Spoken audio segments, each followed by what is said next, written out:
They say Manhattan in February reveals your true character. Scrape away the ambition, the career, the identity you've built, and what remains is just the will to survive.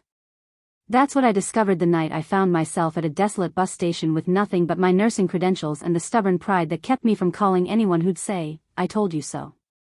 What I couldn't have known was that in the shadows across the street, a man was observing me, a man whose surname made city officials anxious and whose family had controlled the underground for generations. What began between us would start with hypothermia and a choice, but it would end with the kind of connection that destroys empires and rewrites loyalties. The thing about dying from cold is that you don't recognize it's happening until you're nearly gone. Your system fails in predictable stages. First comes the violent shivering, then the creeping numbness, then this deceptive calm that's actually your brain preparing for shutdown. I understood all of this. I'm a trauma nurse. Or I was, before Manhattan Memorial decided that shielding a surgeon's reputation mattered more than a 7-year-old's preventable death. That was 2 months ago. Since then, I'd witnessed exactly how quickly your entire existence can collapse when you challenge the powerful. Lost my position. Lost my apartment. Watched my emergency fund disappear fighting a machine that was never designed to let people like me win. And tonight, February 12th, at approximately 2 a.m., I was about to lose something else. My life. The last bus to Philadelphia had departed at 11 o'clock. I'd arrived 12 minutes late, my phone battery dead, my wallet containing exactly $4. So I sat on this frozen bench because what were my alternatives? Call my estranged sister and endure that vindicated silence? Sleep in a shelter where someone might take the medical bag containing the only evidence I'd ever mattered? Pride is a dangerous addiction. It'll keep you conscious even when your body's screaming at you to surrender. I didn't hear him approach. One moment I was alone, watching snowflakes spiral across the abandoned plaza. The next, there was a man standing 4 feet away, examining me like I was an equation he was working to solve.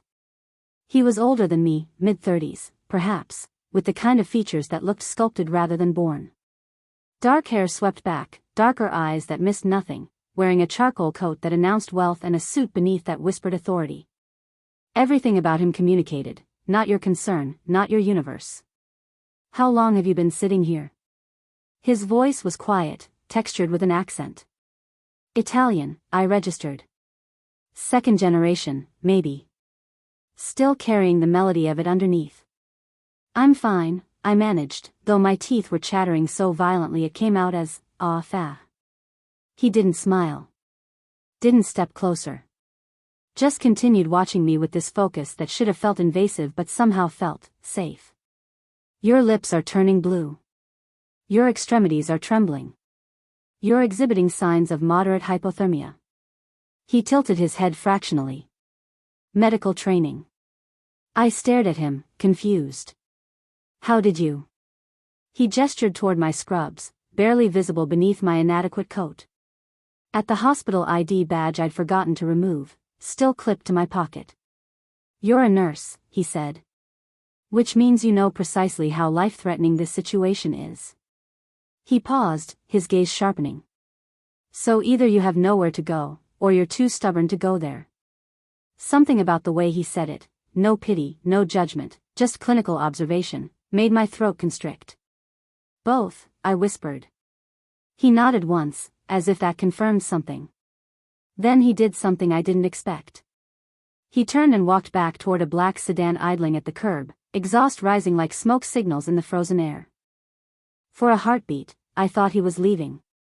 Instead, he opened the rear door and said over his shoulder, his voice carrying across the empty space, "Get in. We'll argue about it once you're warm." Welcome back, my loves. Before we continue, please tap the like button, subscribe if you haven't, and share this story with someone who needs it. Also, comment where you're watching from and what time it is. It helps the algorithm know you want more content like this. Alright, let's dive in. I should have demanded answers. Where are we going? Who are you? Why would you help a stranger? But the heat pouring from the car's vents was so overwhelming that all I could do was shake violently, my body trying to remember basic functions. The man, I still didn't know his name, said nothing. just navigated through empty streets with the assurance of someone who owned them. I caught fragments of his reflection in the rearview mirror, severe jawline, eyes fixed forward but somehow aware of everything, including the way I was unraveling in his back seat. The leather was soft. Expensive. The kind of vehicle that cost more than I'd earned in 2 years. Reality was starting to penetrate my hypothermic fog. This wasn't just any good Samaritan. This was someone who moved through the world with the confidence that came from power. Real power. The kind that didn't ask permission. "You need a hospital," I finally managed, my voice hoarse. "No hospitals."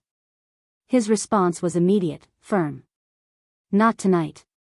I could have frostbite. Cardiac complications. You'll be cared for." He glanced at me in the mirror, and something in his expression silenced my protests. My mother was a nurse during the war. She'll know what to do. His mother. That detail felt strangely intimate, human. It didn't match the image of the man who'd been watching me from across the street like a predator assessing prey. "Who are you?" I asked. A long pause. The car turned onto a street I didn't recognize, buildings growing taller, more pristine. We were heading toward the financial district, maybe beyond. "Dante," he finally said. "Dante Moretti." The name hit me like ice water. Moretti. I'd heard that name before. Everyone in New York had heard that name, even if only in whispers. The family that ran legitimate businesses with one hand and controlled half the city's underground with the other. The name prosecutors spoke carefully. The name that appeared in newspaper articles with words like alleged and unproven. I was in a car with a man whose family history was written in blood and power. And the truly terrifying part? I was too cold, too tired, too broken to care. "You should be afraid," he said quietly, watching my reaction in the mirror. I leaned my head back against the seat, feeling warmth slowly returning to my limbs. "I should be a lot of things," I whispered. "But tonight, I'm just trying to survive until morning." Something shifted in his expression. Not quite a smile. More like recognition. "Then we have that in common," he said. The car turned again, and through the window, I saw the gleaming facade of a building that looked like it belonged in architectural magazines. A doorman appeared immediately, opening the car door, his face carefully neutral when he saw me, disheveled, hypothermic, clearly not belonging in this world. Dante stepped out first, then reached back to help me. His hand was warm, steady. Strong enough to support me when my legs nearly gave out. "Easy," he said softly. "I've got you." And as he guided me into the marble lobby, one arm around my waist to keep me upright, I realized something that should have terrified me but instead felt like inevitability. This man, this dangerous, powerful man, had just decided I was his responsibility. And somehow, I knew that decision would change everything. The shivering had stopped. That's how I knew I was dying. My medical training cataloged the symptoms with detached precision, even as my consciousness started to fragment. Core temperature approximately 90 degrees Fahrenheit. Paradoxical undressing would come next, that bizarre impulse where hypothermia victims remove their clothes, convinced they're overheating. Then terminal burrowing. The primal instinct to find a small, enclosed space. To hide while you die. I tried to stand. My legs wouldn't cooperate. The bench beneath me had become part of my body, or maybe I'd become part of it. The distinction didn't seem important anymore. The bus station was empty. Even the homeless had found better shelter tonight. Just me and the swirling snow and this strange, creeping peace that wrapped around my thoughts like cotton wool. I'm going to die here, I thought. And the thought didn't frighten me. That was the worst part.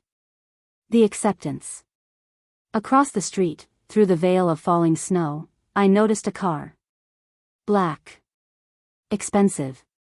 Idling. How long had it been there? Minutes? Hours? Time had lost its meaning. There was a man inside. Watching. I should have been afraid. Instead, I felt nothing. Just the distant observation that someone was witnessing my end. Would he call 911? Would he just drive away? Did it matter? My eyes closed. Dante Moretti had been sitting in his Mercedes for 43 minutes, watching the woman on the bench slowly freeze to death. "Boss," Renzo said from the driver's seat, his voice tight with concern. "We should go." "This isn't." "She's a nurse."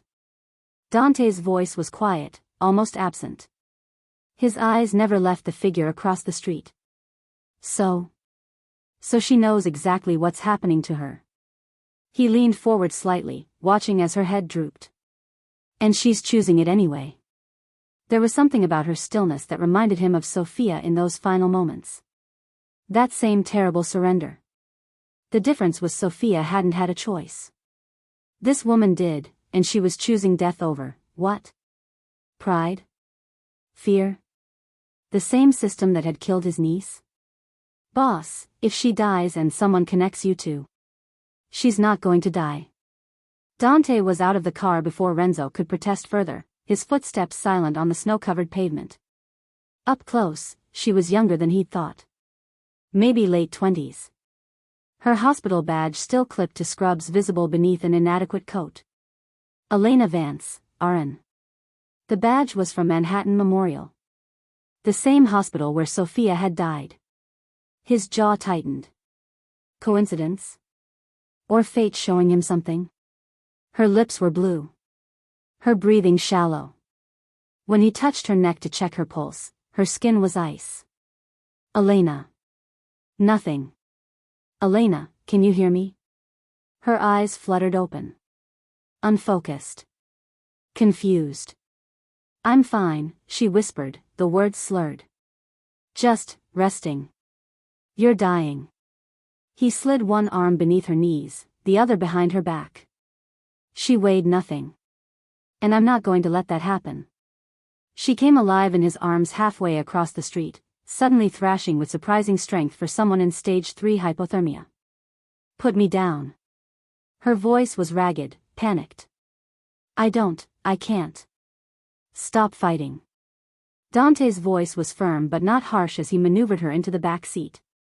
"You'll only make it worse." "Drive," he ordered Renzo, then turned his attention to the woman who was trying to claw her way back out of the car. "Elena. Listen to me. You need medical attention. No hospitals." The panic in her voice was visceral, real. He'll find me." So she wasn't just homeless. She was hiding. Renzo caught his eye in the mirror. "This is a complication," that look said. "We don't need complications." But Dante was already reaching for the medical kit he kept in the back, a habit formed from years of emergency situations that couldn't involve official channels. Inside was a sedative, mild but effective. "I'm sorry," he said quietly, preparing the injection. "But you're going into shock, and I can't help you if you're fighting me." "No, please." Her eyes were wild now, terrified. "Don't. Just sleep." His hand was steady as he administered the dose. "When you wake up, you'll be safe. I promise." Her struggles weakened almost immediately, her body going slack against the leather seat. But her eyes stayed on his face, confused and accusing, until they finally closed. Dante removed his coat and covered her carefully, tucking it around her shivering form. Renzo was right. This was a complication. But there was something about this woman, this nurse from the hospital that had killed Sophia, that he couldn't walk away from. Not yet. The penthouse occupied the entire 42nd floor. Private elevator. Private entrance. The kind of security that kept the wrong people out and the right people protected. Dante carried Elena through the foyer, past art worth millions and furniture that belonged in museums. She was still unconscious, her breathing steadier now that she was warm, her head resting against his shoulder. He'd expected the late hour to give him time to situate her quietly. He should have known better. "Dante." His mother's voice cut through the silence like a blade wrapped in silk. Bianca Moretti stood in the hallway leading to the guest rooms, wrapped in a burgundy robe, her silver-streaked dark hair loose around her shoulders. She was 63 but could have passed for 50, her posture regal, her dark eyes missing nothing. Those eyes moved from her son's face to the unconscious woman in his arms, cataloging every detail with the efficiency of someone who'd spent decades reading situations and people. "This isn't what it looks like," Dante said. "It never is." Bianca moved closer, her fingers finding Elena's pulse point at her wrist, professional and quick. "Hypothermia? Stage 3. Maybe 4. You sedated her." Not a question. His mother's gaze sharpened. "Why?" She was panicking. Afraid of hospitals. Bianca's expression shifted subtly, not quite approval, but understanding. She'd been a nurse during the Kosovo War. She knew what it meant when someone feared hospitals more than death. "The blue room," she said simply. "I'll get what we need." As Dante carried Elena down the hallway, he caught his mother's reflection in one of the hall mirrors. She was watching him with those knowing eyes, the ones that had always seen through his carefully constructed walls. She knew this wasn't simple charity. She knew, somehow, that bringing this woman into their home was going to change everything. I woke to the smell of lavender and something else, antiseptic, maybe, or the ghost memory of medical supplies. For a disoriented moment, I thought I was back at Manhattan Memorial, pulling a double shift, the smell of hospital corridors still clinging to my scrubs. Then I opened my eyes and realized I wasn't in any hospital I'd ever seen. The bedroom was larger than my entire studio apartment had been. Cream walls. Crown molding that looked hand-carved. A chandelier that probably cost more than my annual salary as a trauma nurse. The bed beneath me was so soft I'd sunk into it like a cloud, sheets with a thread count I couldn't begin to estimate wrapped around me. Through floor-to-ceiling windows, dawn was breaking over Manhattan, the city sprawling below like something conquered. Where the hell was I? Memory came back in fragments. The bus station. The cold. A man's face, dark eyes studying me like I was a problem to solve. Dante. The name surfaced through the fog. Dante Moretti. Oh God. I tried to sit up and my body protested immediately, muscles screaming, head pounding. A hand pressed gently against my shoulder, easing me back down. "Slowly, dear. You've been through quite an ordeal." The woman sitting beside the bed was striking in the way that had nothing to do with youth and everything to do with presence. Silver-streaked dark hair pulled back in an elegant twist. Sharp cheekbones. Dark eyes that reminded me disturbingly of Dante's, intelligent, assessing, missing nothing.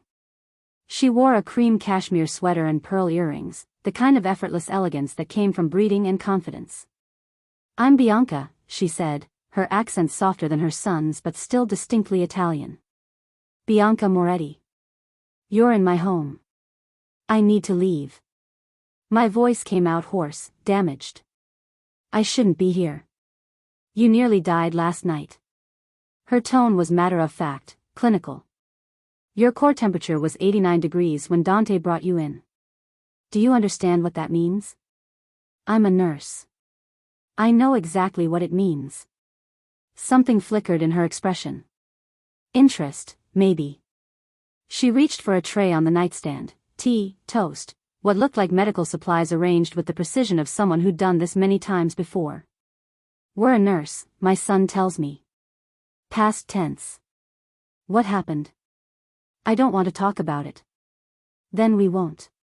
She poured tea, added honey without asking if I wanted it. "But you're going to drink this. And eat.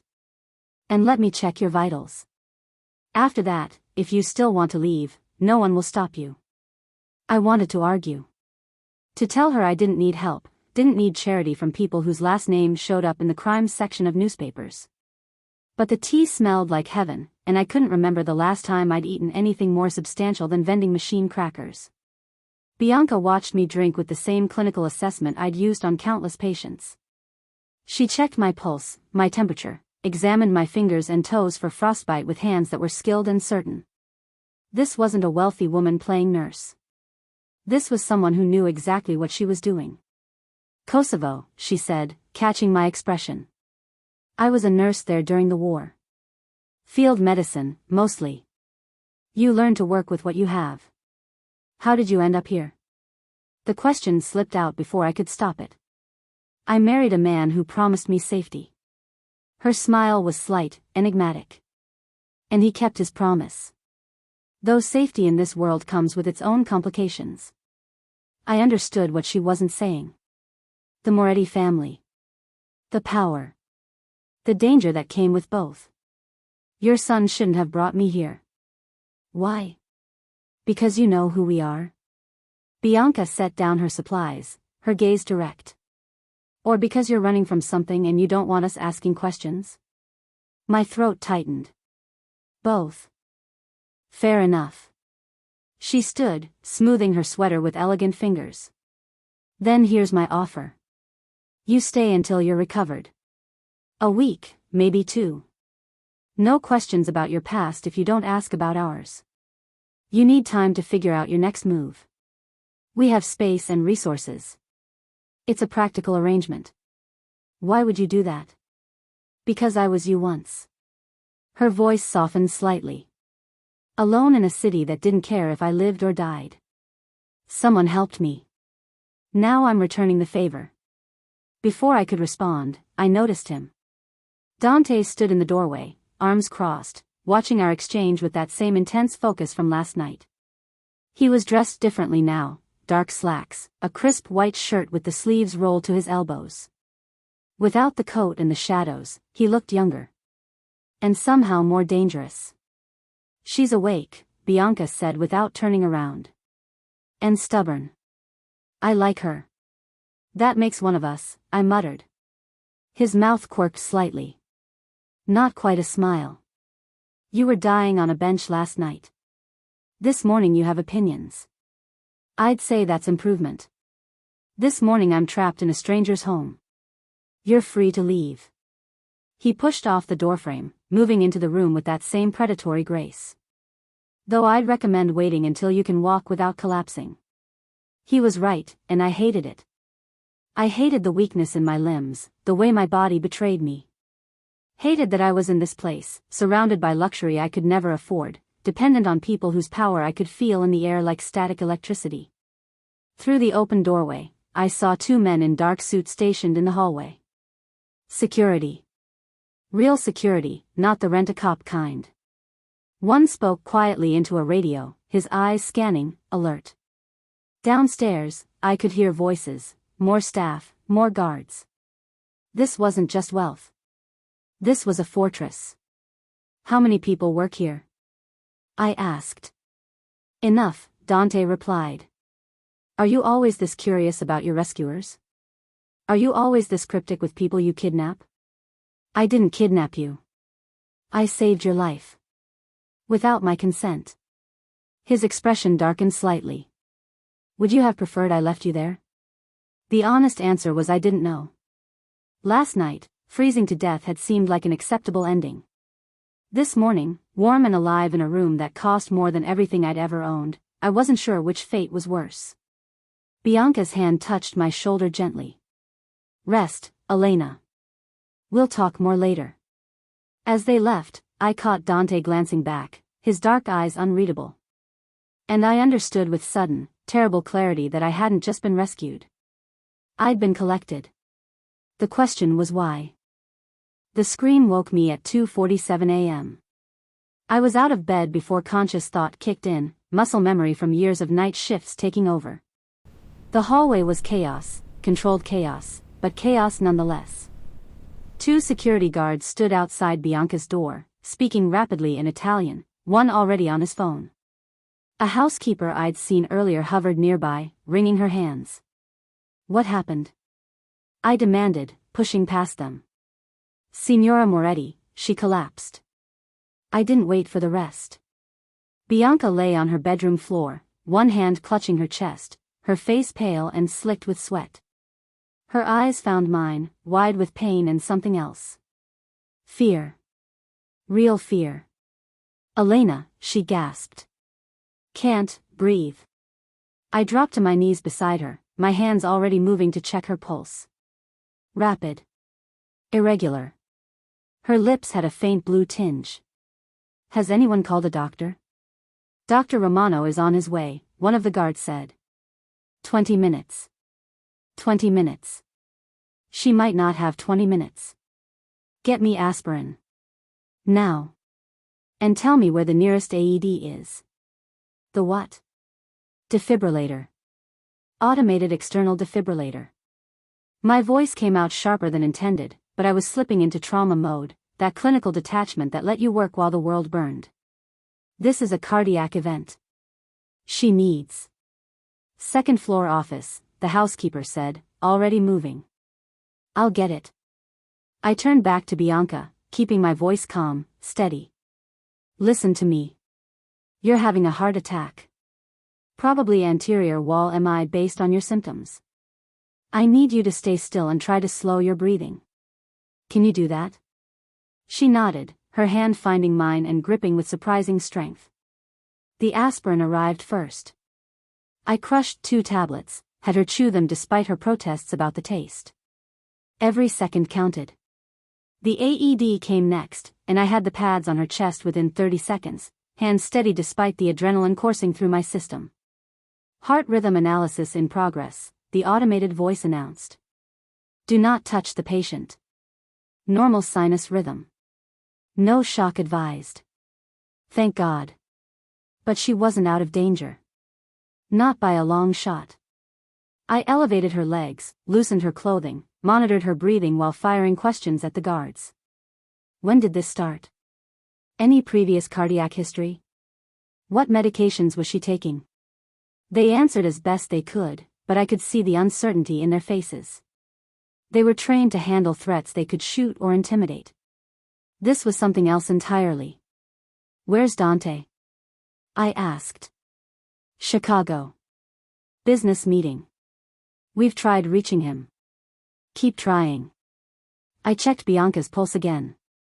Still irregular but stronger. The aspirin was helping. And someone get me a blood pressure cuff, glucose monitor if you have one, and ice water. For the next 15 minutes, I worked with whatever medical supplies they could scrounge from the penthouse, surprisingly more than I'd expected. Basic first aid kit, some prescription medications I recognized, even an oxygen tank someone produced from a storage closet. Not a proper emergency room, but enough. By the time Dr. Romano arrived, a thin man with silver hair and expensive shoes, Bianca's color had improved and her breathing had steadied. He took one look at my makeshift setup, at the notes I'd scrawled on paper someone had provided, and nodded with professional respect. You stabilized her, he said, not a question.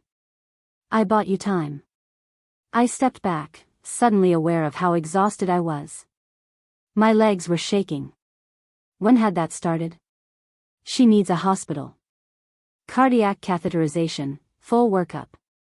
I'll arrange it. He was already on his phone, speaking rapidly to someone about private transport and a cardiology team. I watched them load Bianca onto a gurney. One of the guards had somehow procured an actual medical gurney, and felt the adrenaline finally start to drain away. My hands began to tremble. Delayed stress response. Normal. Expected. You should sit down, someone said. I ignored them, following the gurney to the private elevator, needing to see this through. Bianca's hand found mine again as they wheeled her past. Thank you, she whispered.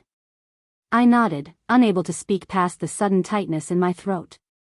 The penthouse seemed too quiet after they left. I stood in the hallway, still in my borrowed pajamas, surrounded by security guards who looked at me differently now. Not as an intrusion or a complication. As someone who belonged. I was making my way back to my room when I heard the elevator. Dante stepped out, his face tight with controlled panic, his suit rumpled like he'd thrown it on in seconds. Where is she? He demanded. Methodist Hospital. Dr. Romano is with her. She's stable. He stopped, his dark eyes locking onto mine. For a moment, neither of us spoke. Then, you saved her. I'm a nurse. It's what I do. You were barely recovered yourself. He moved closer, and I could see the exhaustion in his face, the fear he was working so hard to contain. Why? Why? The question baffled me. Because she was dying. Because I could help. Because, I stopped, realizing what he was really asking. Why would you risk yourself for us? For people you don't trust, in a world you don't belong to? Because she showed me kindness, I said finally. And because some debts you repay, no questions asked. Something shifted in his expression. The walls he kept so carefully maintained seemed to crack, just slightly. My mother is the only person in this world he stopped, jaw tight. If I'd lost her. You didn't. My voice was gentle. And she's strong. Stubborn. Reminds me of someone. That almost got a smile. Almost. He ran a hand through his hair, the gesture unexpectedly vulnerable. I need to go to the hospital. I'll come with you. You don't have to. I know. I met his eyes steadily. But I want to make sure she's okay. Professional interest. He studied me for a long moment, and I knew he was seeing past the excuse, understanding that something had changed tonight.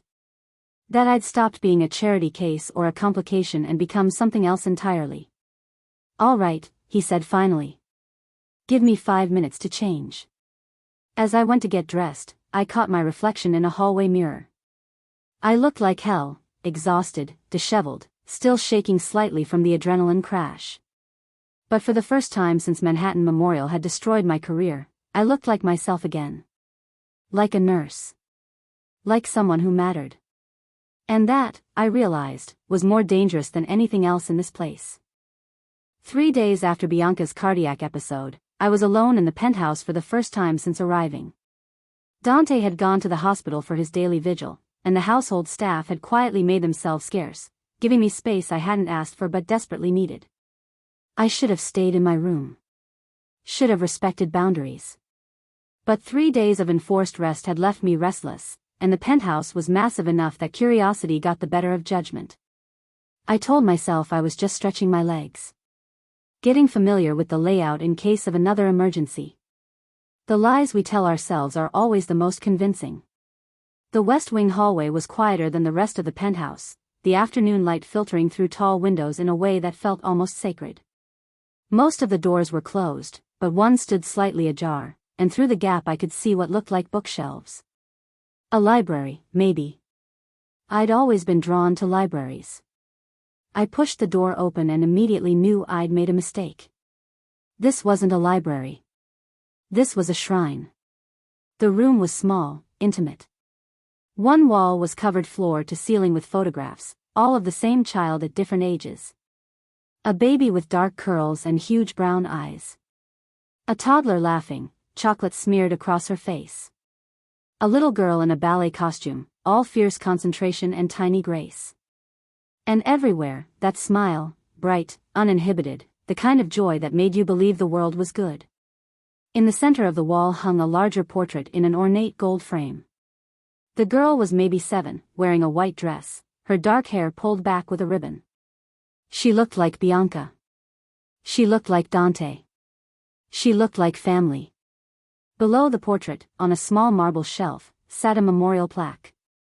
My feet carried me closer even as my brain screamed at me to stop, to leave, to not know what I was about to know. Sophia Moretti. Beloved daughter of our hearts. 2015 to 2022, forever in our light. The air left my lungs. No. No, no, no. I knew that face. Knew those eyes. I'd watched them glaze over on an operating table while I screamed at Dr. Sterling to stop, to wait, to listen to what the monitors were saying.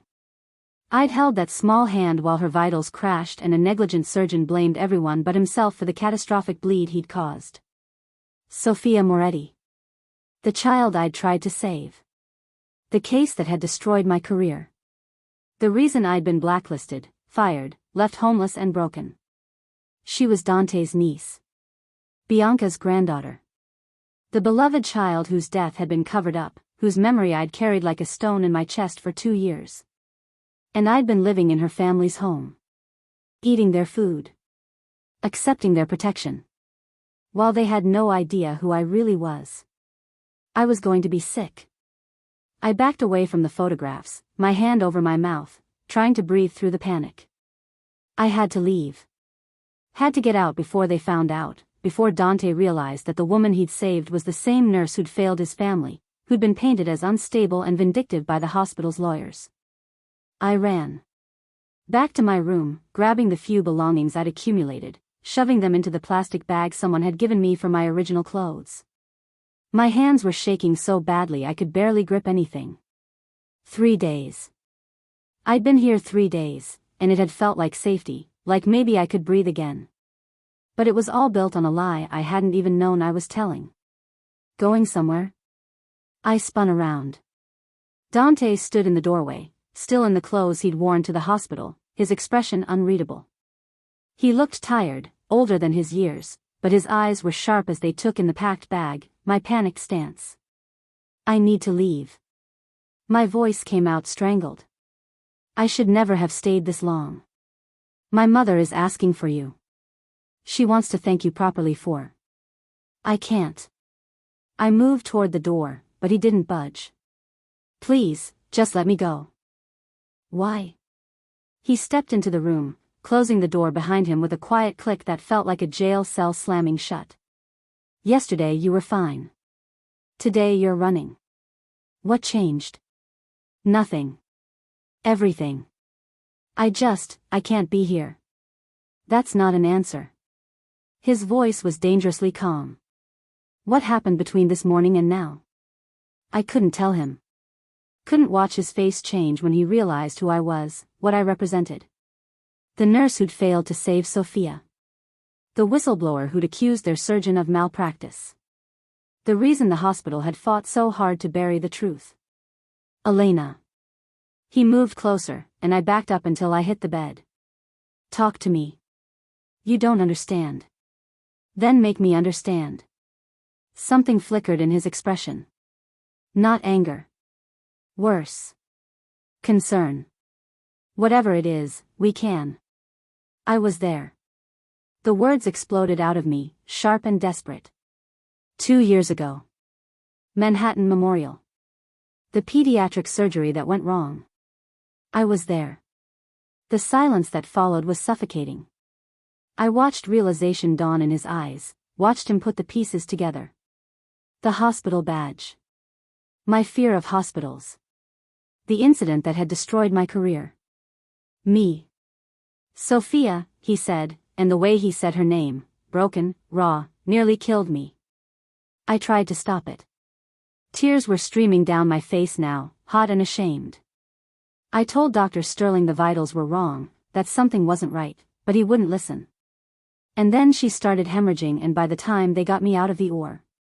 Got you out. His voice was very quiet. Very controlled. They removed you from the operating room. I was screaming at him. Causing a disruption. Being unprofessional. I laughed, the sound bitter and broken. That's what they said in my termination hearing. That I'd interfered with a delicate surgery. That I'd compromised patient care. They made it sound like I killed her. But you didn't. He took another step closer. Dr. Sterling did. It doesn't matter. She died. I couldn't save her. And then I couldn't even get justice for her because the hospital buried everything, and I couldn't continue. Couldn't speak past the sob lodged in my throat. You're the nurse, Dante said, and there was something strange in his voice. Something I couldn't identify. The one who filed the complaint. The whistleblower. I've been looking for you for 2 years. My blood turned to ice. What? The hospital said you'd disappeared. Unreliable witness. Vindictive employee with a grudge. I spent 2 years and considerable resources trying to find you. His eyes locked onto mine, and I couldn't look away. And you've been here. In my home. This whole time. I didn't know. I was shaking now, violent tremors I couldn't control. I swear I didn't know who you were, I would never have. Elena. He closed the distance between us, his hands gripping my shoulders. Not hard. Just steady. Grounding. Breathe. I failed her. I failed your family. No. His voice was fierce now, certain. You fought for her. You were the only one who did. I looked up at him through tears, unable to believe what I was hearing. What? I've read your complaint. The medical records you filed. Every word. His grip tightened slightly. You didn't fail Sophia. The system did. Dr. Sterling did. And I've spent 2 years trying to find you to tell you that. The world tilted. Nothing made sense. I'd been prepared for rage, for violence, for the Moretti family's famous retribution. Not this. Not understanding. Not absolution I didn't deserve. Why? I whispered. Because you're the only person who tried to save her. His thumb brushed away a tear on my cheek, the gesture unexpectedly gentle. And because the truth matters. Even when it costs everything. I closed my eyes, unable to hold his gaze, unable to process what was happening. I'd been running for 2 years, and I'd run straight into the arms of the one family who'd been searching for me. The question was whether that made me saved or doomed. We sat in Dante's study, a room I hadn't seen before, all dark wood and leather, windows overlooking the city like a kingdom spread below. He'd poured himself whiskey, offered me the same, but my hands were still shaking too badly to hold a glass. So I sat on the edge of a chair that probably cost more than my car used to, watching him watch me, waiting for the other shoe to drop. Tell me everything, he said finally. From the beginning. Dante, Everything, Elena. His voice was controlled, but I could hear the steel underneath. I need to know what happened in that operating room. I need to hear it from someone who was actually there. So I told him. Started with how Sophia had come in for what should have been a routine appendectomy. How Dr. Sterling had insisted on performing it himself despite being scheduled for a more complex surgery later that day. How I'd noticed his hands trembling during prep, subtle, but there, and the way he'd snapped at the surgical tech for a minor mistake. How something in my gut had screamed wrong from the moment we wheeled Sophia in. Her vitals were perfect, I said, the memory so vivid it hurt. Going into surgery, she was stable. Happy, even. She told me about her dance recital, about how she was going to be a swan. I told her she'd be perfect. Dante's jaw tightened, but he said nothing. Just listened with an intensity that made me feel like every word was being catalogued, weighed, remembered. I told him about the surgery itself. How Sterling had been rushed, impatient. How he'd nicked the mesenteric artery, a catastrophic mistake, and then spent precious minutes trying to control the bleeding instead of calling for backup. How I'd watched Sophia's pressure drop, her oxygen levels plummet, and had tried to intervene. I told him to stop, I said, my voice breaking. I said we needed to call in Dr. Chen, that this was beyond what one surgeon could handle. But Sterling said I was overreacting. Said I was undermining his authority in front of the team. When I reached for the emergency call button, he told security to remove me from the OR. They forcibly removed you. Dante's voice was very quiet. While my niece was dying on the table. I fought them. Screamed. Told them what was happening. But by the time Dr. Chen got there, I stopped, unable to continue. Didn't need to. We both knew how that story ended. Dante stood, moved to the window, his back to me. I watched the tension in his shoulders, the way his hand gripped the whiskey glass like he was trying not to shatter it. When he finally spoke, his voice was different. Colder. The voice of someone who'd built an empire on fear and respect. The hospital told us it was a complication. Unforeseeable. They said the surgical team did everything possible. He turned to face me. They said there was a nurse who'd filed a complaint, but that she was unreliable. Had a history of making accusations against senior staff. They suggested she might have been high during the surgery, might have even contributed to the complications. The words hit me like physical blows. That's not true. None of that is true. I know. His gaze locked onto mine. Because I had investigators look into it. They found your complaint, buried in hospital records. Found your employment history, spotless until that day. Found testimony from other staff members who said you were one of the best trauma nurses they'd ever worked with. And then I found nothing. You disappeared. Changed your phone number. Moved out of your apartment. It was like you ceased to exist. They destroyed me, I whispered. Dr. Sterling had connections. Hospital board members. City officials. Lawyers who made my life hell. They filed a counter-complaint saying I was unstable, insubordinate. They threatened to revoke my nursing license if I pursued the malpractice claim. I lost my job. Couldn't get hired anywhere else because the hospital blacklisted me. My savings went to lawyers who ultimately told me I couldn't win, that it was my word against a respected surgeon's. So you gave up. I survived. The words came out sharp, defensive. I did what I had to do to not end up dead in an alley somewhere. I'm sorry if that disappoints you, but I didn't have the resources to fight a system designed to protect people like Sterling. Dante set down his glass with careful precision, moved toward me with that predatory grace that should have frightened me but somehow didn't. He crouched in front of my chair, his dark eyes level with mine. You misunderstand, he said quietly. I'm not disappointed in you. I'm furious at them. At the hospital. At Sterling. At every person who looked at what happened to Sophia and chose to protect their reputation instead of seeking justice. His hand found mine, warm and steady. You were alone. Powerless. They made sure of that. But you're not alone anymore. What are you saying? I'm saying I've spent 2 years looking for you. 2 years gathering evidence, building a case, waiting for the right moment to move against Sterling and Manhattan Memorial. But I needed you. I needed the one person who was actually in that room, who saw what happened, who tried to stop it. His grip tightened.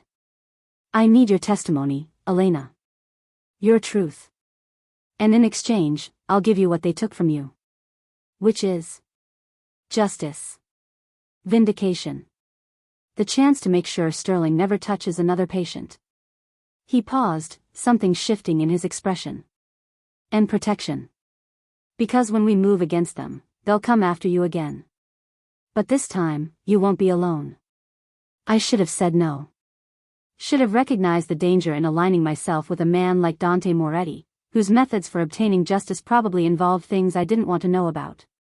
But I thought of Sophia's face, of her telling me about being a swan, of the way she'd trusted me to keep her safe.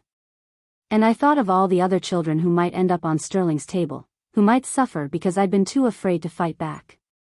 What do you need me to do? I asked. Something like respect flickered in his eyes. Tell me everything about that day. Every detail, every conversation, every person who was in that room. And then tell me where you kept your evidence. Evidence? You're a thorough person, Elena. A good nurse.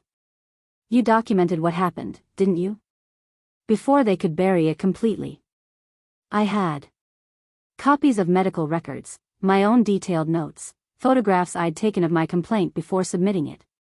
All of it hidden in a storage unit I could barely afford to keep paying for. I have it, I admitted. But I don't know if it's enough. It will be. He stood, pulling me up with him. Because this time, you're not fighting alone. This time, you have resources. Power. And someone who wants justice as much as you do. I looked up at him, this dangerous man who'd saved my life and was now offering me something I'd thought was impossible. Revenge. Justice. A chance to make things right. The question was what it would cost me. When do we start? I asked. His smile was cold, predatory. The smile of someone who'd been waiting 2 years for this moment. We already have. We worked through the night. Dante had produced a laptop, a legal pad, and an audio recorder, all the tools of documentation I'd been too broken to use when it mattered. Now, sitting across from him at his desk, I walked him through every excruciating detail of the day Sophia died. Dr. Sterling arrived 15 minutes late to pre-op, I began, my voice clinical, detached. The only way I could do this. He was agitated. On his phone. I heard him arguing with someone about a golf tournament. When I asked if he wanted to review Sophia's charts, he waved me off. Said he'd done 1,000 appendectomies and could do them in his sleep. Dante's pen moved across the legal pad, recording everything. His face was a mask, but I could see the tension in his jaw, the way his knuckles whitened around the pen. During prep, I noticed his hands trembling. Subtle, but there. I asked if he was feeling well. He told me to mind my own business and prep the patient. I paused, swallowing hard. Sophia was scared. She asked me if it would hurt. I told her she'd be asleep, that she wouldn't feel anything. I promised her she'd wake up and everything would be okay. The lie I'd told that child sat between us like a living thing. The surgery started normally. But Sterling was rushing. Skipping steps. When the surgical tech questioned a suture technique, he snapped at her. Said if she couldn't keep up, she should leave. I closed my eyes, seeing it all again. Then, 43 minutes in, there was blood. Too much blood. He'd nicked the mesenteric artery, a mistake that happens, but it's manageable if you act fast and call for help. But he didn't call for help. No. He tried to repair it himself. Kept saying he had it under control. But Sophia's pressure was dropping. Her oxygen saturation falling. The anesthesiologist was calling out numbers, warning him, and Sterling was he was panicking. Making it worse. My voice cracked.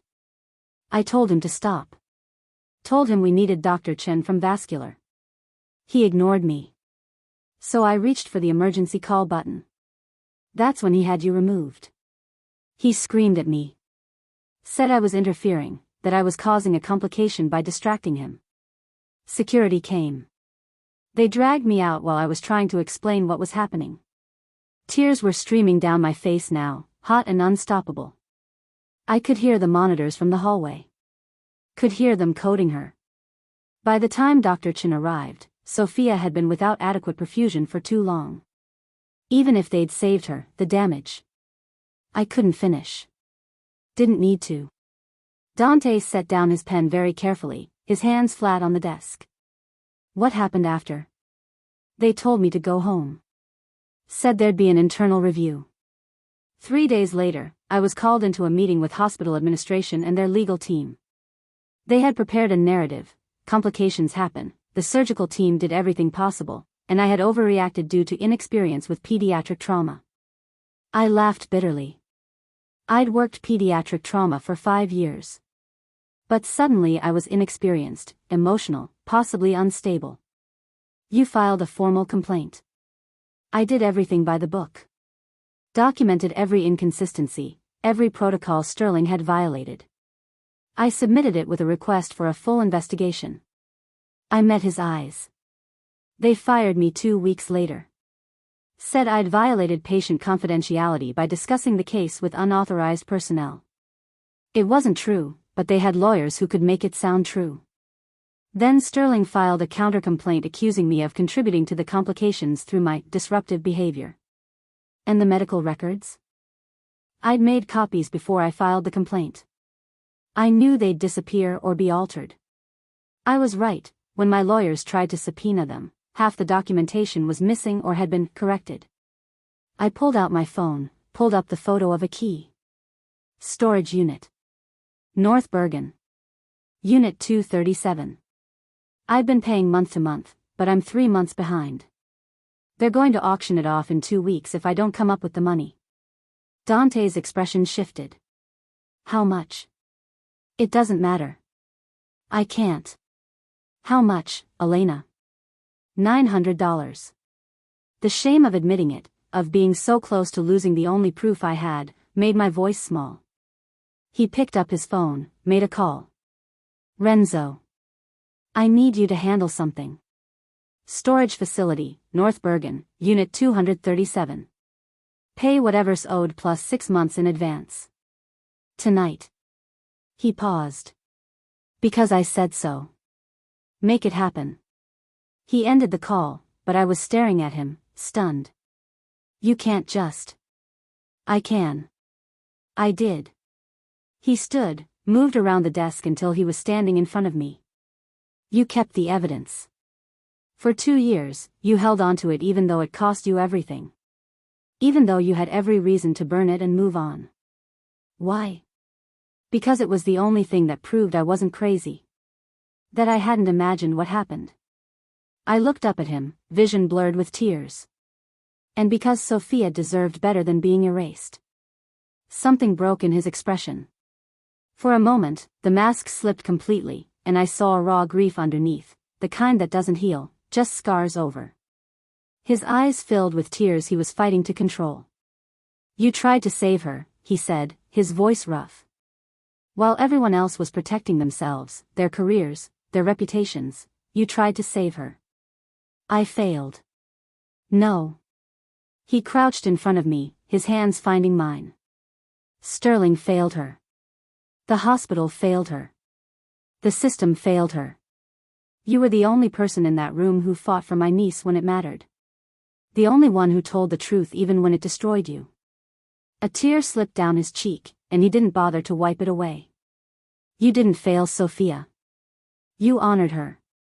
And I will spend the rest of my life making sure everyone knows that. I was sobbing now, great heaving sobs that came from somewhere deep and broken. He pulled me up, wrapped his arms around me, and let me cry against his shoulder. For Sophia. For myself. For all the ways we'd both been destroyed by that terrible day. They won't get away with it, he said quietly, fiercely. Not anymore. We have the evidence. We have your testimony. And we have something they'll never understand. What's that? He pulled back, his dark eyes meeting mine with absolute certainty. Each other. An alliance built on truth and grief and the kind of rage that doesn't burn out, it calculates. Plans. Wins. His hands framed my face, thumbs wiping away tears. We're going to destroy them, Elena. Together. And when we're done, Sophia will have the justice she deserved. I promise you that. I believed him. God help me, I believed every word. Together, I whispered. He nodded once, sealing the vow. And in that moment, I understood that we just declared war on one of the most powerful institutions in New York. That there was no going back from this, no retreat if things went wrong. But for the first time in 2 years, I wasn't alone in the fight.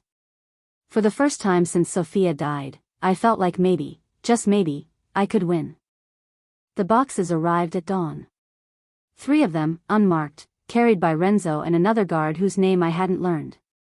They set them on the conference table in Dante's study with a reverence usually reserved for evidence in a murder trial. Which, I supposed, was exactly what this was. Everything from the unit, Renzo said. Paid through the end of the year. Nothing missing. Dante nodded his dismissal, but I was already moving toward the boxes, my hands shaking as I opened the first one. Manila folders. USB drives. A notebook with my handwriting covering every page. 2 years of my life, everything I'd fought to preserve, right here in front of me. Walk me through it, Dante said, settling into the chair beside me. I pulled out the first folder. Sophia's complete medical file, the version I'd copied before the hospital could sanitize it. Pre-op vitals, surgical notes in Sterling's barely legible scrawl, the timeline that showed exactly when things went wrong. I spread the documents across the table like cards in a game we were finally going to win. This shows the arterial nick happened at 10:47 a.m., I said, pointing to the surgical notes. But look at the official report the hospital released to your family. They claimed the complication occurred at 11:12. 25 minutes later. Why does that matter? Because those 25 minutes were when Sterling was trying to repair his mistake instead of calling for help. The official timeline makes it look like they responded immediately. The real timeline shows they covered their asses while Sophia bled out. I pulled out another document. And this is my incident report, filed the same day. Note the timestamp, 4:47 p.m. The hospital claimed I filed it a week later, after I'd had time to fabricate a story. Dante's expression was cold, calculated. The look of a man cataloging his enemy's weaknesses. We worked through the rest of the evidence over the next few hours. What I'd preserved was damning, but what Dante's people had obtained was devastating. Documents I'd never seen before. Internal hospital emails discussing Sterling's issues with surgical precision and patient outcomes. Meeting minutes where board members debated whether to discipline him or accept his latest donation. A spreadsheet tracking complaints against him, 17 in 5 years, all quietly settled with NDAs and payoffs. How did you get these? I asked, holding up an email marked, confidential, board eyes only. Does it matter? Legally? Yes. He looked at me, and I saw the truth in his eyes before he spoke it. Nothing I've obtained will be admissible in court. You understand that, don't you? The methods used, let's say they wouldn't pass a judge's scrutiny. I should have been horrified. Should have protested the illegality of it all, the way evidence obtained through hacking or bribery or whatever Dante's people had done would taint everything. Instead, I thought about Sophia's face, about the 17 other families who'd been silenced with money and threats. Then what good is it? I asked. It tells us who to pressure. What leverage to use. Where the bodies are buried, metaphorically speaking. He pulled up an email chain on his laptop. Dr. Sterling has a gambling problem. Lost $340,000 last year alone. The hospital's CFO has been embezzling funds to cover shortfalls from malpractice settlements. The board chairman's daughter had her DUI charges mysteriously disappear after he voted to protect Sterling. His smile was sharp, predatory. We may not be able to use this in court, but we can use it everywhere else. Leak to the right journalists, the right prosecutors, the right medical oversight boards. We don't need a trial to destroy them. That's not justice. No, he agreed. It's war. And in war, you use every weapon you have. I stared at the evidence spread before us, my careful documentation and his ruthless intelligence gathering. 2 different approaches, 1 goal. He was right. We couldn't win by playing by rules the other side had already broken. All right, I said quietly. Then let's go to war. Something like respect flickered in his eyes. But before he could respond, his phone buzzed. He glanced at it, and his expression changed, shifted into something darker, more dangerous. What is it? You need to stay in the penthouse for the next few days, he said, his tone leaving no room for argument. Why? Because certain people have noticed that I'm protecting someone. And those people are asking questions I'd prefer they didn't ask. The words sent ice through my veins. What people? People who've been waiting for me to show a weakness. He stood, moving to the window, his posture tense. People who would use you to get to me if they knew what you meant. What I meant. The phrase hung in the air between us, loaded with implications neither of us had acknowledged. I wasn't just his ally in seeking justice for Sophia. I'd become something else. Something more dangerous. I can't stay locked in here forever, I said. I know. But until we make our move against Sterling, until we go public with what we know, you're vulnerable. And I won't, he stopped, jaw tight. I won't let them use you. I should have argued. But I'd seen the security, heard the whispered conversations between his guards. Something had changed in the past 24 hours. Something that made the usually unflappable Renzo check his weapon 3 times before leaving the penthouse. The first confirmation came 2 days later. I'd finally convinced Dante to let me leave the penthouse, just for a walk, just to feel like a person instead of a prisoner. Renzo accompanied me, silent and watchful as we headed toward Central Park. The black sedan appeared after 3 blocks. Different from the cars I'd seen around the building, different from the ones Dante used. It stayed 2 cars back, matching our pace, following every turn. Renzo, I said quietly. That car. I see it. His hand moved to his jacket, where I knew he kept his gun. Keep walking. Don't look back. But I did look back. Just a glance. Long enough to see the tinted windows, the deliberate stalking. Long enough to understand that Dante had been right. I wasn't just part of his mission for justice anymore. I was his weakness. And the city's predators had started to circle. The journalist's name was Rebecca Chen, and she'd made her career destroying powerful people who thought they were untouchable. She sat across from me in a private room at a restaurant Dante owned, her recorder between us, her eyes sharp with the kind of intelligence that missed nothing. Tell me about Sophia Moretti, she said. So I did. Everything. The surgery, Sterling's negligence, the cover-up, the systematic destruction of my career. She asked questions that cut to the bone, demanded details I'd tried to forget, pushed me to remember things I'd buried. By the end, 3 hours had passed and I was exhausted, wrung out, but also lighter somehow. Like I'd finally set down a weight I'd been carrying for 2 years. "This is going to cause a firestorm," Rebecca said, stopping the recording. "You understand that? Manhattan Memorial will come after you. Sterling's lawyers will try to destroy your credibility. Are you prepared for that?" I glanced at Dante, who'd been sitting silently in the corner, watching. He nodded once. The message was clear: "You're not alone this time." "I'm prepared," I said. The story broke on a Tuesday morning. Front page of the New York Times, above the fold. Whistleblower nurse details medical negligence in death of child. By noon, every major news outlet was running it. By evening, I was watching Sterling's face on television as reporters ambushed him leaving Manhattan Memorial, shouting questions he refused to answer. The hospital released a statement calling my allegations categorically false and the vendetta of a disgruntled former employee. But then other families started coming forward. Parents who'd signed NDAs, who'd taken settlements, who'd been told their children's complications were unavoidable. Within 48 hours, 17 families had contacted Rebecca with their own stories. The hospital's carefully constructed wall of silence was crumbling. Dr. Sterling was suspended pending investigation. 2 board members resigned. The state medical board announced they were opening their own inquiry. We were winning. And that's when they came for me. The courthouse was supposed to be safe. I was giving a deposition to the medical board, Renzo and 2 other guards stationed outside the hearing room. Official, public, documented. The kind of place where violence doesn't happen because too many people are watching. They waited until I was leaving. For men, professional, coordinated. They hid us in the parking garage, isolated, cameras conveniently malfunctioning. I saw Renzo go down first, a bullet to his shoulder before he could draw his weapon. Then hands grabbed me, rough and efficient, dragging me toward a waiting van. I fought.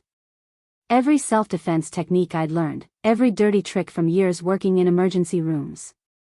I got one man in the eyes, another in the throat. It wasn't enough. A fist connected with my temple, and the world tilted sideways. I tasted blood, felt my knees buckle. "Stop fighting and you won't get hurt worse," someone growled in my ear. Then Renzo was there, bleeding but upright, his gun in his uninjured hand. The shot was deafening in the enclosed space. One of my attackers dropped, screaming, clutching his leg. The others scattered, abandoning their attempt, diving into the van that peeled out with a screech of tires. Renzo caught me before I hit the ground. "I've got you. Stay with me, Elena." "I'm okay," I managed, though my head was pounding and my vision was blurred. "You're shot. Flesh wound. You're the priority." He was already on his phone, rapid-fire Italian, calling for backup, for medical, for Dante. The hospital, not Manhattan Memorial, somewhere else, was a blur of faces and questions and Dante's voice cutting through everything like a blade. "Where is she? Move. Now." Then his hands on my face, tilting my head to examine the damage, his expression murderous. "I'm fine," I said. "Renzo saved me." "You're not fine. You have a concussion and bruised ribs and..." He stopped, jaw clenched so tight I could see the muscle jumping. "Who did this?" "Dante." "Who did this?" Renzo answered, his voice flat, professional. "Carboni family. Recognized 2 of them. It was a message. They wanted to send a message." Dante's laugh was cold, empty of humor. "They're going to get one." What happened next, I learned about from news reports. Because Dante made sure it was public, that everyone in the city knew what happened when you touched what belonged to him. 3 Carboni businesses raided by federal agents within 24 hours, months of wiretaps suddenly bearing fruit. The family's underboss arrested on racketeering charges. Their main revenue streams, dockyard operations, trucking companies, shut down pending investigation. Years of careful empire building destroyed in a single coordinated strike. And at the center of it all, one clear message: Elena Vance was under Dante Moretti's protection. Touching her meant war. And wars against Dante Moretti weren't survived, they were endured as cautionary tales. When I was released from the hospital 2 days later, the city felt different. Quieter. Like predators had learned to recognize the scent of something more dangerous than themselves. Dante was waiting for me, personally, something Renzo said he never did. He helped me into the car with a gentleness that contradicted everything he'd just unleashed on the Carboni family. "You destroyed them," I said quietly. "I sent a message." His hand found mine, held it carefully, mindful of my bruises. "No one touches you. Not Sterling, not rival families, not anyone. The whole city needed to understand that. Because I'm useful to your case against the hospital." "No." He turned to face me, and something in his expression made my breath catch. "Because you're mine to protect. And I protect what's mine." The words hung between us, heavy with meaning we'd both been avoiding. This wasn't just about justice for Sophia anymore. It wasn't just about destroying Sterling or exposing corruption. Somewhere between the bus station and the courthouse, between saving his mother and nearly dying for his cause, I'd become something else to him. Something worth burning the city for. "The medical board wants to resume my deposition next week," I said, because it was safer than addressing what he'd just implied. "Rebecca says there are 3 more families coming forward. We're winning." "We've already won," Dante said quietly. "The question now is what we do with the victory." I looked out at the city passing by, thinking about Sophia, about the 17 families who'd finally found their voices, about the way Dante had just redrawn the battle lines of New York's underworld to keep me safe. We'd shaken the city. Now we had to live with the consequences. The verdict came down on a gray March morning. Dr. Marcus Sterling, guilty on 3 counts of criminal negligence, 2 counts of falsifying medical records. The jury deliberated for less than 4 hours. I watched it on the television in Dante's study, Bianca's hand in mine. She'd recovered fully from her cardiac episode, though she moved a little slower now, smiled a little softer. "It's over," she said quietly. But it wasn't. Not really. The criminal trial was just the beginning. The civil suits that followed were devastating. 17 families, their stories now public, their pain finally validated. Manhattan Memorial settled for $43 million rather than face trial after trial. The hospital board was gutted. The CEO resigned. 3 administrators faced their own charges for obstruction of justice. Sterling would spend the next 5 years in prison. His medical license was permanently revoked. Everything he'd built, every reputation he'd protected with lies and intimidation, destroyed. It should have felt like victory. Instead, it just felt like Sophia was still gone, and no amount of justice could bring her back. "What will you do now?" Bianca asked me one evening, weeks after the settlement. We were in the kitchen. She insisted on cooking despite having staff, said it kept her grounded.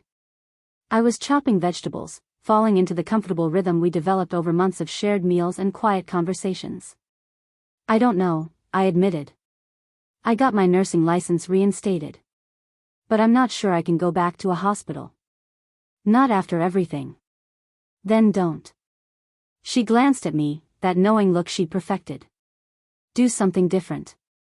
The something different arrived 2 days later in the form of Dante appearing in my room with architectural plans. He spread them across my bed without preamble, his expression unreadable. "What is this?" I asked. "A clinic. Free healthcare, no insurance required, no bureaucracy. Pediatrics, family medicine, urgent care.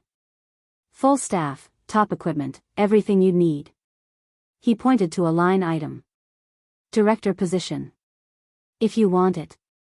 I stared at the plans, my throat tight. "Dante. It's not charity. It's investment. The settlement money is blood money, Elena. Sophia's blood. We can either let it sit in an account, or we can use it to make sure what happened to her doesn't happen to other children." His voice was rough. "I need you to run it. No one else. You're the only person I trust to do this right. Where? He showed me the location. Lower East Side. A neighborhood where people chose between rent and doctor visits, where children went untreated because their parents couldn't afford emergency room bills. Perfect. The Sophia Moretti Memorial Clinic, I read from the header. My vision blurred. She'd have liked this. I know. His hand found mine. So do I take that as a yes?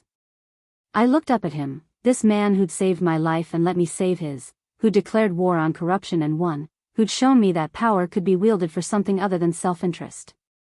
Yes. The clinic opened in May. Bright and clean and full of hope. We saw 40 patients the first day, 70 the second. Word spread fast in neighborhoods that had been underserved for decades. Free clinic. Good doctors. No questions asked. Within a month, we were fully staffed and still struggling to keep up with demand. I worked 16-hour days and loved every minute of it. This was what I'd lost at Manhattan Memorial, the pure act of healing without politics or profit margins. This was who I'd been before Sterling and the cover-up and the systematic destruction of everything I'd believed in. You're happy, Dante observed one evening. He'd taken to picking me up after my shifts, insisting on dinner together, on making sure I actually ate instead of surviving on vending machine coffee.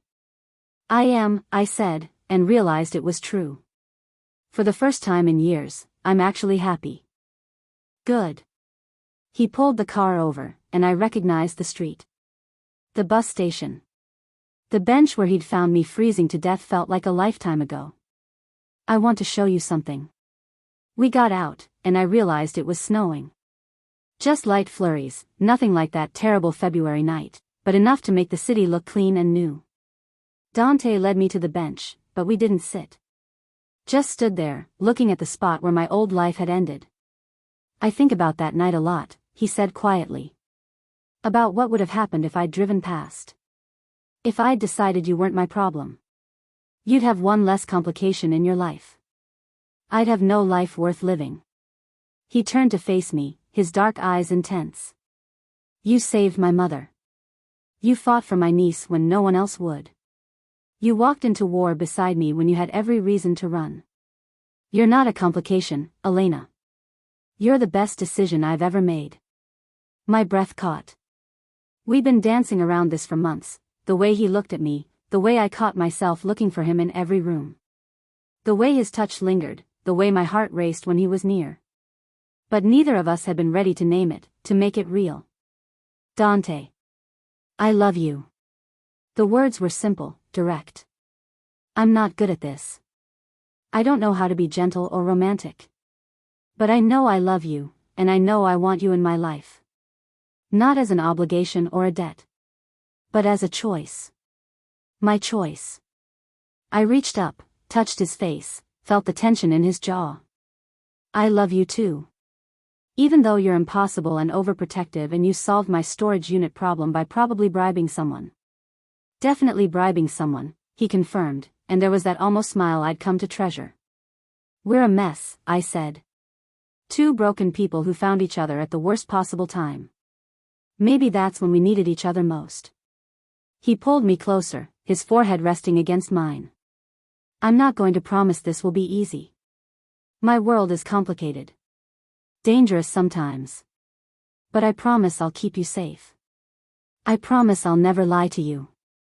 And I promise Sophia's memory will guide everything we do. I kissed him then, there on that freezing street corner where I'd nearly died, where he'd chosen to save me instead of driving past. The kiss was gentle and fierce, full of grief and hope and the kind of love that's earned rather than given.